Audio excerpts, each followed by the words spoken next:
Hi guys, so Rod Mackenzie, who represents the Road Haulage Association, was interviewed by Sky News about Boris Johnson's new trade deal and how it's going to affect haulage. Now, at the moment, until the end of the Brexit transition period, which ends in a few days' time, there is frictionless trade. So lorries are able to pass across the border without any checks.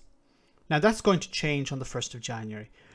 It's going to change in a big way. What's going to happen is lorry drivers are going to have to stop. They're going to have to hand in documentation. They're going to have to give it in to representatives at the border.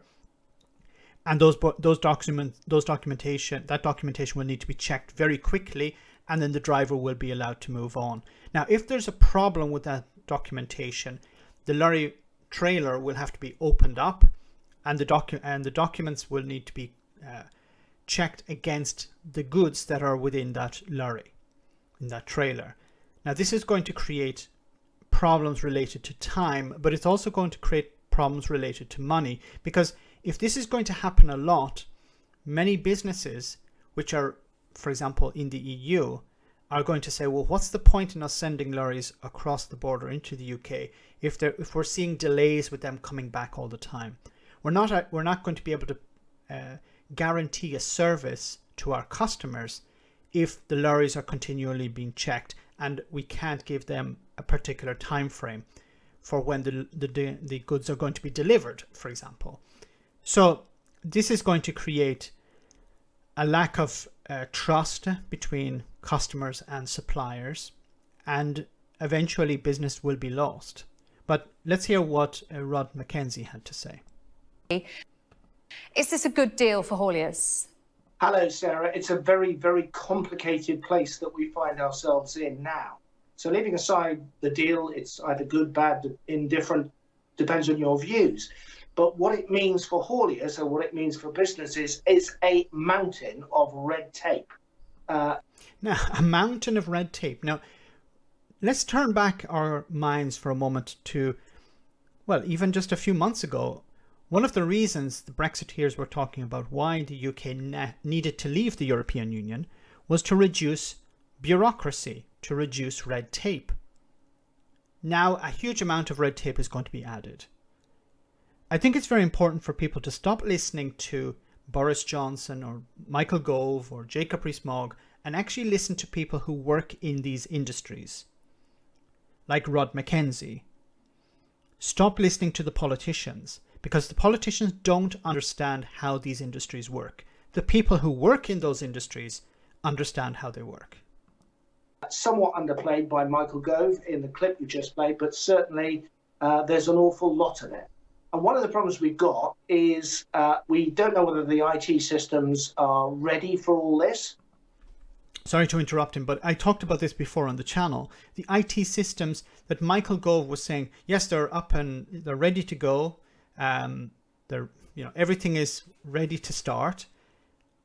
The people who have to use these IT systems are saying that they're not ready to start. If this IT system is not ready to go and there are just 2 or 3 days left, what sort of chaos is it going to create? Now, it's also important to remember, now I don't know if this has changed, but the policy seems to be at the moment that if the road haulage companies, if these companies who deliver the services or deliver the goods across the border, who carry these goods, don't have the correct documentation when they arrive at the port, they risk facing a fine. Now, is that their fault? Maybe not. Maybe it's a fault of the IT system that's not up and running correctly. Maybe it's a fault of the government for not providing the correct information. But these companies risk facing fines. Is that fair? We don't know whether there are enough customs agents to handle all this paperwork, because it is very confusing and incredibly complex, especially compared to what we've been used to. And there may well be delays both with hauliers and also at the factory end of it all, or the warehouse end of it all, in terms of form filling. Yeah, I think that's an important point as well, that we seem to forget. It's not just the paperwork that the lorry drivers will carry with them to the port.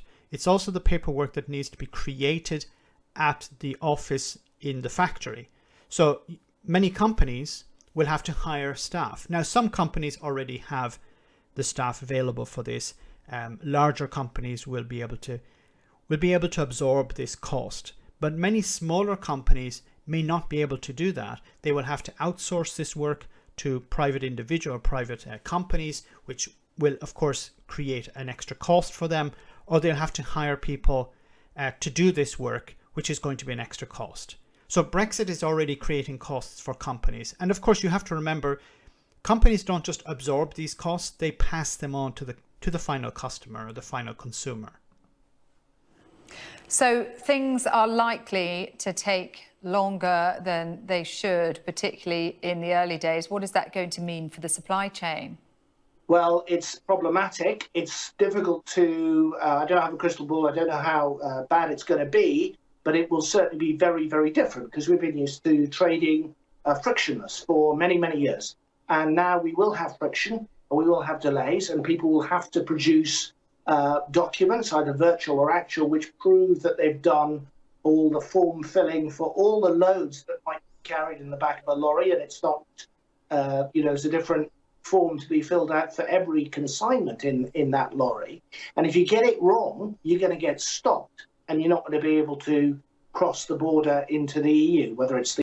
And I think it's very important to remember that many of the lorry drivers don't speak English. So when they arrive at the port, they hand in the documents and the port official says, wait a minute, these documents are not correct. You're going to waste a lot of time trying to explain to the driver, maybe who doesn't speak English very well, the problems related to the documentation. And they will say, well, it's not my issue, it's to do with the office. You need to call the office. And are there enough staff to deal with this type of problem? Are there the translation services available at the port to deal with this type of problem? We don't know. The Irish side or the French side, if you like, put it simply. So lots of problems ahead, lots of uncertainty. It's not been well explained by the government up to now. It's good to hear Michael Gove saying they're working hard to help businesses now. They're working hard to help businesses now. Yes, with literally a few days before the end of the transition period.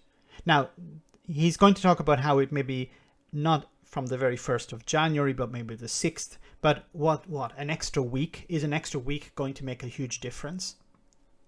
We would have liked that done a long time ago. What about the restrictions under this deal? As I understand it, hauliers are allowed just one drop-off and pick-up in the EU before they need to return. Is that right? Yeah, that's right. I mean, there used to be something called cabotage, terribly technical word meaning moving. You go abroad and then you do lots of different drops while you're abroad and then you come back. And that was part of the sort of free trade single market arrangement that we had with the EU. So that ends, so you can only do, as you say.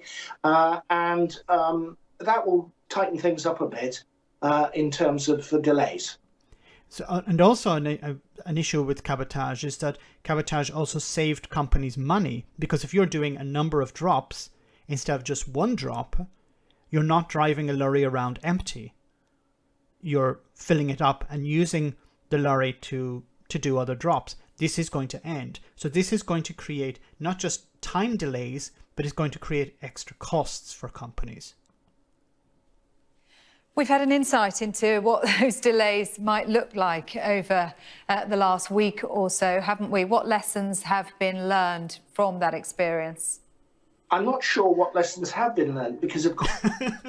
You're expecting Michael Gove and Boris Johnson to learn lessons? Of course, one thing we are all clear about is when there is friction at the border, there is a queue of lorries. Now, we've still got at least until December the 31st and possibly until January the 6th, mandatory COVID testing for all lorry drivers going overseas. So that in itself will create a bit of friction, or a lot of friction, depending on how many lorries are involved. What we don't know is add on top of that lorries that haven't got the right paperwork, probably through no fault of their own, will add to that particular queue. So this is the great unknown, Sarah, in terms of what you're asking. How bad will it be? What will it be like? Will it be like it was on Christmas Eve at Dover. Will it be worse? Will it be better? And that is the great unknown, but will certainly not be like what we've had up to now for the last 30 or 40 years. I think it's always important to listen to the experts and not listen to the politicians. The politicians will tell you lies. The experts will tell you the real they'll describe the real situation on the ground. And here we've heard from Rod Mackenzie, who has described the situation. It's going to be extremely difficult. There's going to be extra paperwork. This is going to be an extra cost for companies. This is going to drive up the cost of this service. And I fear this is going to cost jobs.